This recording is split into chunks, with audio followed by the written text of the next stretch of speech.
In the golden light of an Australian winter, we harvest the fruit of the season, catch up on so much fencing work, and appreciate the colours of the shifting days, creating inspired by nature's ever-changing beauty. This grapefruit tree is more than 50 years old, and the fruits that it grows are huge and so tasty. They sit high above its twisting limbs, so we use our trusty fruit picker to collect them, but sometimes the fruit picker isn't big enough to hold these massive fruits.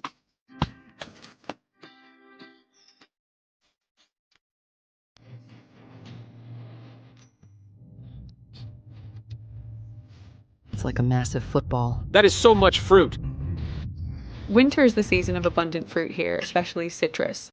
We get so many that we have to think of new, innovative ideas of how to use them. We often talk about trying to live with zero waste, but I think the truth is that this life kind of requires you to live in this way. It isn't a choice. The abundant fruit makes you think of new recipes. The endless fencing requires innovation, the constant jobs require problem solving, and the isolation brings inspiration.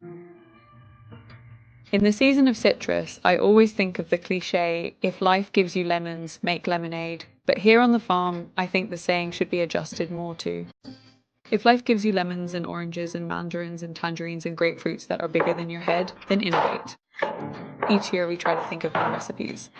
Upside down orange cakes, lemonades, limoncello, mandarin pulp, almond cakes, lemon tarts, or just eating as many as we can fresh off the tree. This year, my favorite has been grapefruit salad, so I'm making a cozy feast to accompany it. Stuffed mushrooms with rosemary is always one of our favorites, with harissa potatoes on the side. In our family, food is such a celebration, written by the changing season. These cozy winter meals are my favorite. But the freshness of citrus at this time of year just feels like a magic touch. So I'm making grapefruit and burnt olive salad. The grapefruits are so big that once you open one, you normally have a huge snack that you just can't finish. So I eat some segments, I turn others into a juice, or I share it around. It's so beautiful to imagine the whole year, this tree building the energy to create such a large and nutritious fruit.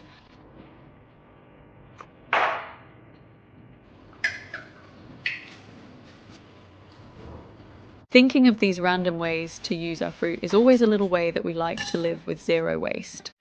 The more recipes and innovations means that the more fruit that we can eat before a cockatoo eats it off the tree. So please, if you have any grapefruit recipes, let us know.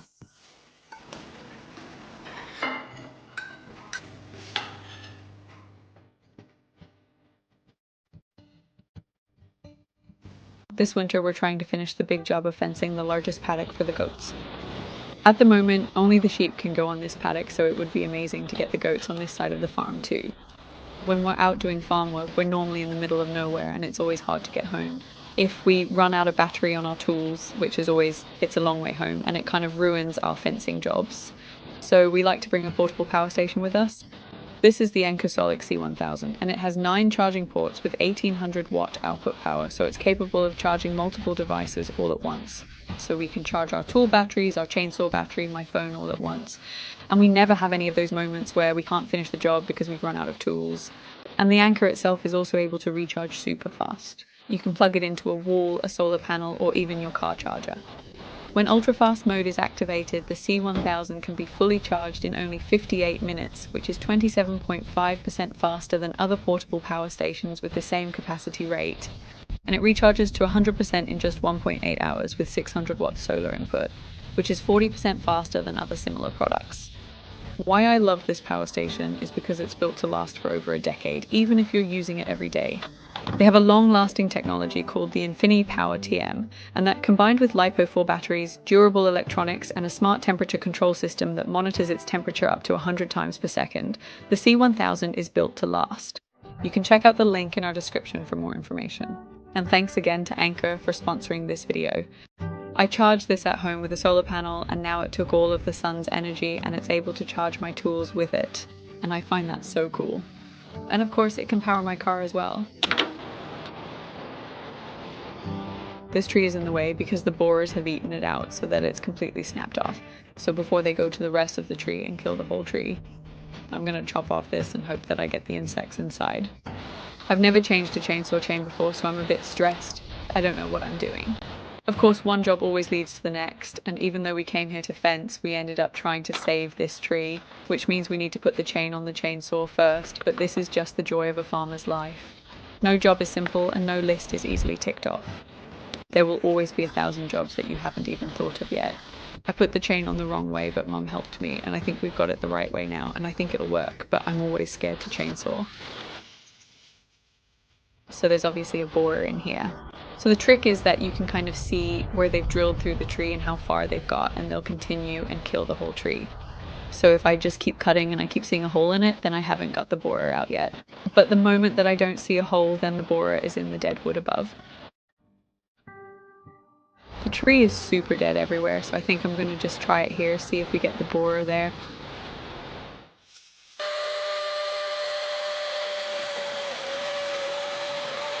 There's no borer evidence in here, so that means the borer is somewhere up there.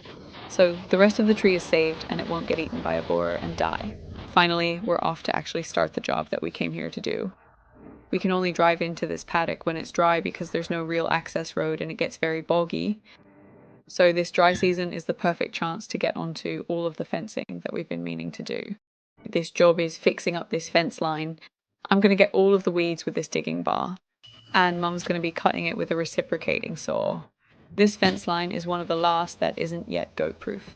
The sheep are angels, and they would never question a rusted piece of wire being the border of where they can and cannot go. But the goats have a different sort of demeanor, and they will push your boundaries physically and metaphorically. I love them so much, and these little angels are my best friends, but I'd also not wish a goat's determination onto my worst enemy. When they want to escape, they will.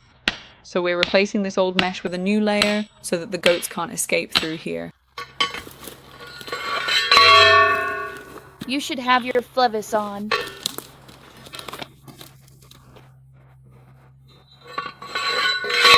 Like that. Me and Mum definitely have some unconventional fencing techniques, and half of our problems come from rusted out fences that we replaced with old wire a few years ago. But we love to reuse, and if it'll last a few years more, then it's worth recycling. So we're using an old bit of mesh to put in here.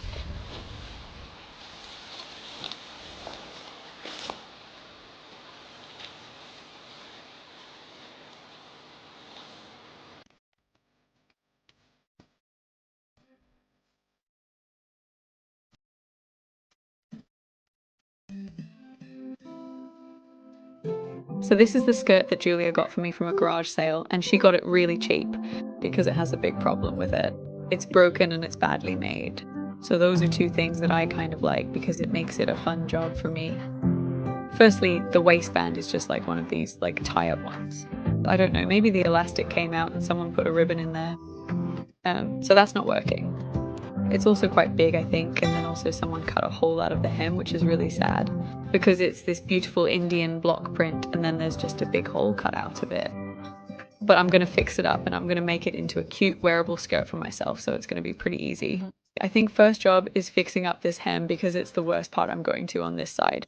So they've cut on the seam, which is quite frustrating because if it was on that side of the seam, I could just, do it on that side. And if it was on this side of the seam, I could just do it on this side.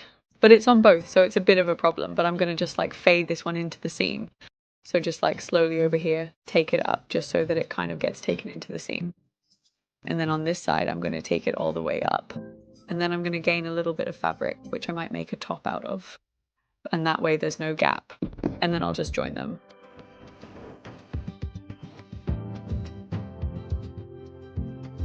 It's actually a pocket in the seam as well, so I'm going to work around it so that I can keep the pocket, because I'm a big fan of pockets and I don't want to get rid of that.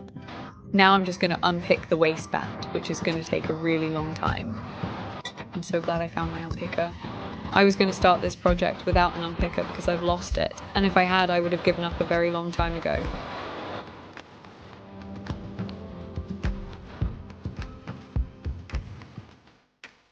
So with the strip taken out, this is what the skirt looks like, and with the waistband off. So now I'm just gonna, it's still way too big, so I'm going to gather it in more so that it's more gathered like that. And then I'm gonna add the waistband again. I'll do up the seam first. I think my favorite part of mending is doing this. Now we regather a little bit, make it a bit more gathered. The job of fixing the skirt left me with a tiny strip of fabric, so of course I'm using it as a challenge to create a top from it, utilising the waste that would otherwise be thrown out. So I've cut all of the pieces out for the front of the top, and I've almost run out of scrap. And I haven't done the back of the top yet, but I have this and I have this and I have this, so I hope that's going to be enough for straps, a placket and the back of the top, because that's all the fabric I've got. I love these sort of challenges that sewing gives you, always problem solving and stretching your brain.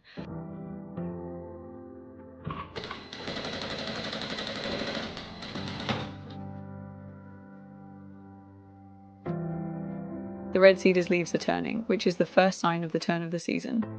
In the morning, the forest lights up with their red glow.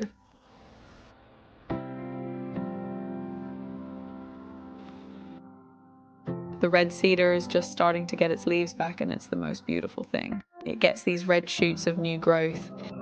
It's incredible. Most trees look beautiful when they're losing their leaves, but instead the red cedar has its bright growth. When the leaves are coming back, when the warm weather starts to come again. So our winters are normally pretty mild because it's the sunny season, it's the dry season, and so it's like sunny all the time. And the weather's, not that cold. But when it's rainy, it feels really freezing, and today it's rainy and I thought it was like very, very cold. I'm wearing the biggest woolen jumper I could find. And then I looked at the weather and it's 18 degrees Celsius. So now I just feel like I'm being a bit dramatic, to be honest. But today I'm finishing this top, so I've decided I don't like the back. I ran out of fabric, so I made it the same color, but I think it doesn't match. So I'm gonna take it out. I'm gonna make the front is where I was gonna have buttons, but I'm not gonna do that anymore. I'm gonna put a seam in there, and then I'm gonna make the back the entrance, and I'm gonna make it kind of like corsety. I think I really like that. Unpicking is always so sad, but when you have a plan and you think it'll really work this time, then the inspiration just takes over. To save on fabric, I'm using a lace-up back, which I think is going to look really cute.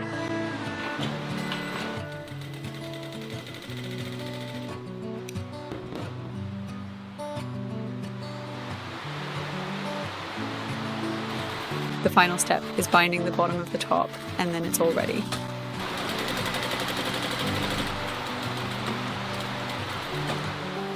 I'm so happy with how this top worked out. It's funny, all the complicated parts that made it so hard to do out of such a tiny piece of fabric turned out to be my favourite part. I'm so excited to make this stuff again in different fabrics and experiment more. Also, the lace-up back and adjustable straps means that it can change with my body and fit a lot of sizes, which is something I always try for when I'm designing. Come on, everyone. Let's really push forward with all our might and determination. We can absolutely achieve this together, so let's give it our very best effort right now.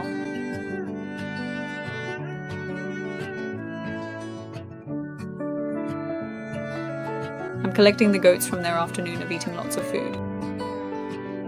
The joy of making your own patterns means that sometimes it works out beautifully and better than you could ever imagine, and other times it's a complete failure. This time I'm so happy, and I don't think I'll make any changes to this pattern next time I make it. My favourite outfit is one that's practical enough to collect the goats from their paddock in, but dramatic enough to feel like a princess in, and I think this is the perfect balance.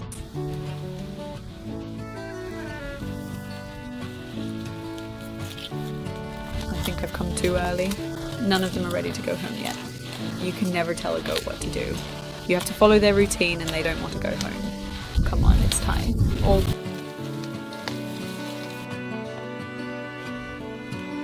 Right, come on, everyone. Come on! Mag, you being good girl?